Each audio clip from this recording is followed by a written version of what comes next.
Boa noite. Hoje meu grupo vai falar um pouco sobre a soldagem TIG para tentar agregar nos temas de soldagem.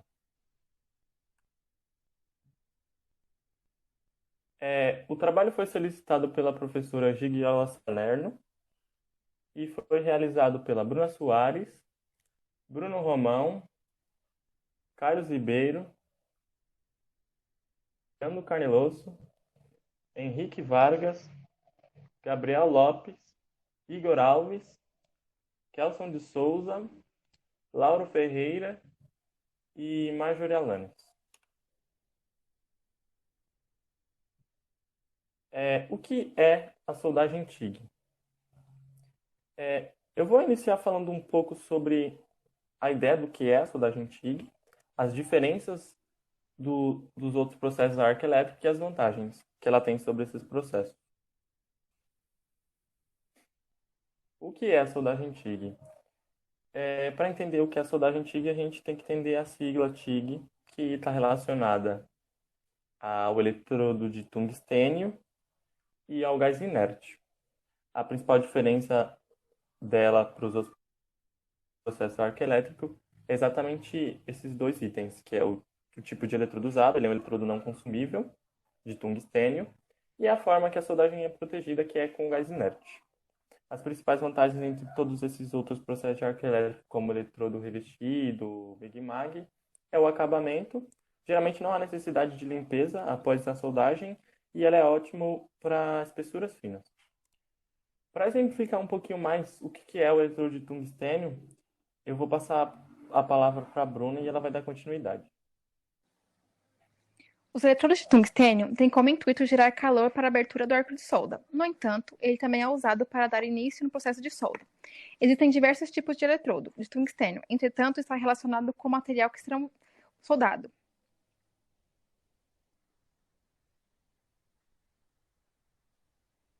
O puro, que é a ponta verde, é o eletrodo considerado comum. Ele contém 99,50% de tungstênio e é utilizado para soldagens de alumínio e magnésio. Contório, a ponta vermelha, é o eletrodo mais utilizado atualmente. Contém no mínimo 97,30% de tungstênio e 1,7 e 2,2% de tório. É considerado o eletrodo ideal para soldagens de aço carbono, aço inoxidável, níquel e titânio. Também opera muito abaixo de sua temperatura de fusão, o que causa baixo desgaste e baixo risco de contaminação. Consério, ponta cinza, contém no mínimo 97,30% de tungstênio e entre 1,80 e 2,20% de sério. E é muito utilizado para quem solda tubos pequenos, peça e materiais finos. Tem sua melhor performance em soldagens TIG DC, em baixa amperagem. E não é recomendável soldagens em alta amperagens, como este eletrodo, porque nessas situações o óxido de cério migra rapidamente para a ponta quente do eletrodo, removendo o óxido e anulando seus benefícios. Lantânio, que é a ponta dourada, e a ponta azul, contém no mínimo 97,8% de tungstênio e entre 1,30 e 1,70 de lantânio. Este eletrodo é uma excelente escolha para evitar ter estoques de diversos tipos de eletrodo, e a cor da ponta muda de acordo com o percentual de lantânio no eletrodo. E o zircônio, que é a ponta marrom e a ponta branca, contém no mínimo 99,1% de tungstênio e entre 0,15 e 0,14 de zircônio. É recomendado para soldagens de ferro, aço carbono e aço inoxidável. Vou falar um pouco sobre gás inerte. Gases de inertes são gases não inflamáveis, também chamados de gases de proteção, que não reagem com o combustível e não estimulam uma combustão. A principal função do gás de proteção em um processo de soldagem a arco elétrico é evitar o contato do ar atmosférico com o metal fundido em regiões adjacentes, além de estabilizar o arco. Se o ar atmosférico entrar em contato com o metal fundido em regiões adjacentes, o oxigênio presente no ar poderá oxidar o metal.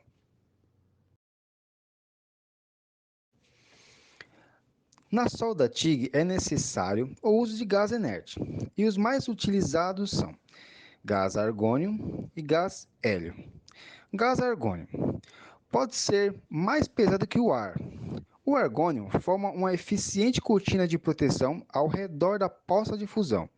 E assim traz uma série de vantagens como boa estabilidade do arco, baixo consumo de gás, baixas tensões de arco, custo baixo e o melhor efeito de limpeza de óxidos. Gás hélio. Por ser um gás mais leve que o ar que respiramos, o gás hélio necessita ser utilizado em um fluxo maior, 2 ou 3 vezes mais que o gás argônio. Isso porque, devido à sua baixa densidade, ele sobe em turbulência.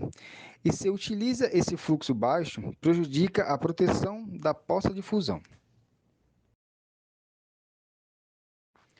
Eu vou falar um pouquinho de tocha de soldagem.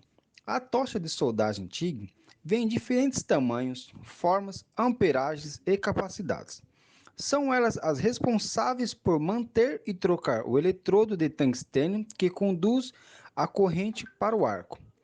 Também transportam o gás de proteção, a eletricidade e a água de resfriamento. Como vocês podem ver na foto, tem um detalhe da tocha separadas, tá?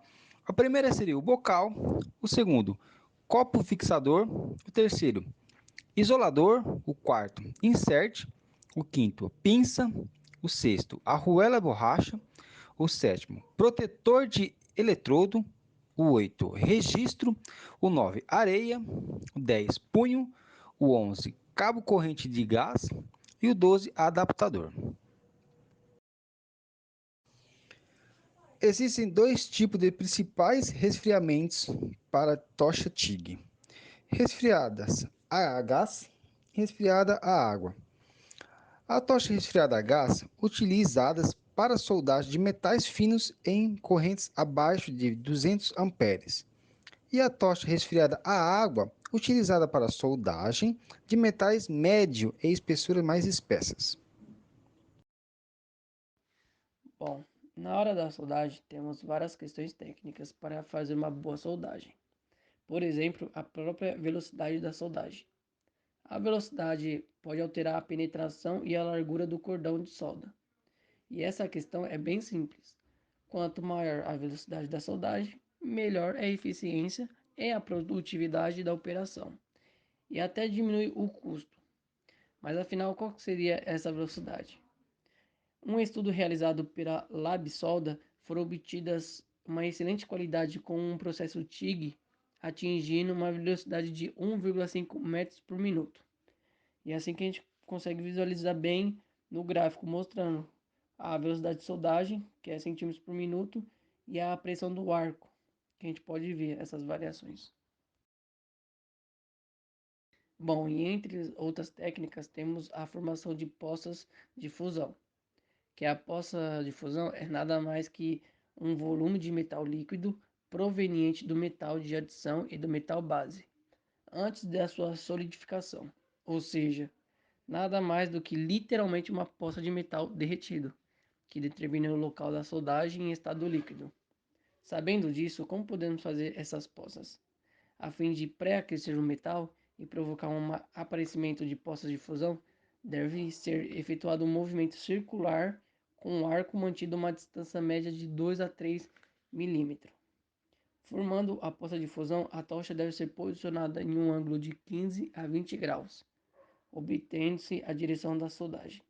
O metal de adição deve ser depositado na borda dianteira da poça de fusão em um ângulo de 15 a 20 graus também em relação à superfície do metal base.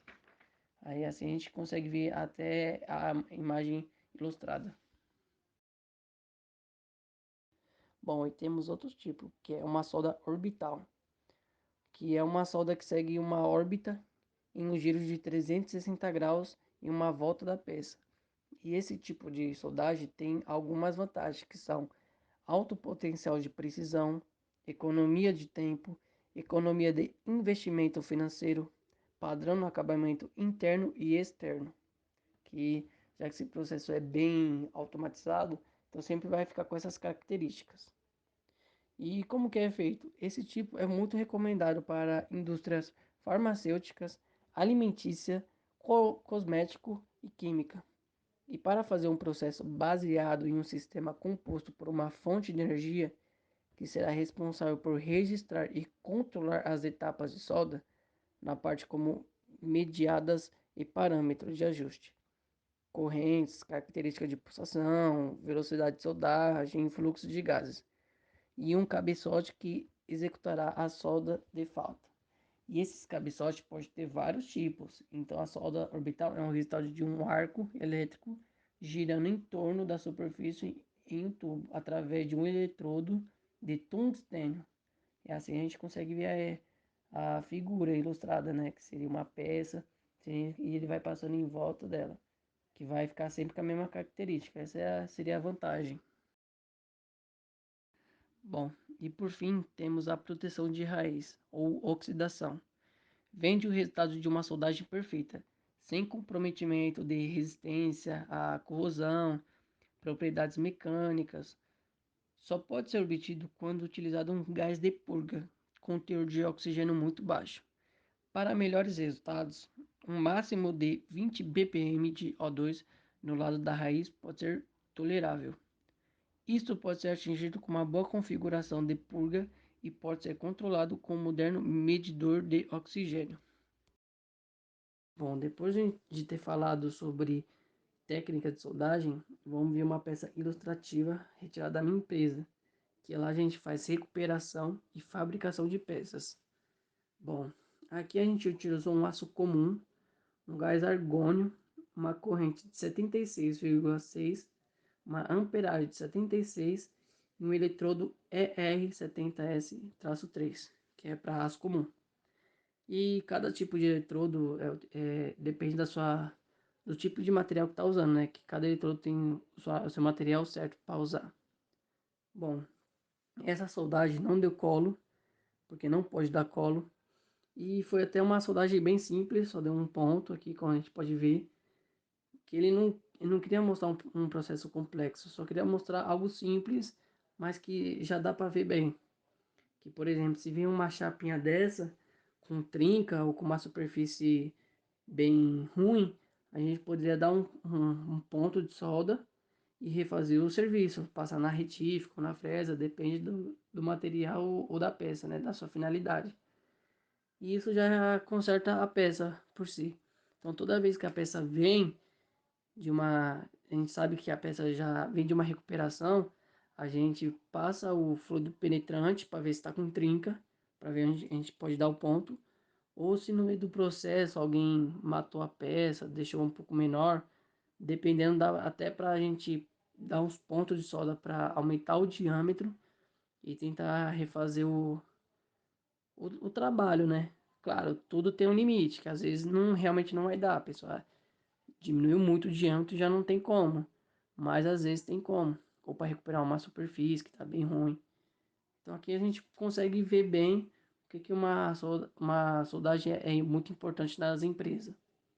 Bom, esse foi o nosso trabalho, espero que as pessoas tenham entendido tudo isso, sobre as partes técnicas, sobre a soldagem em si, e como que a soldagem é muito importante nas empresas.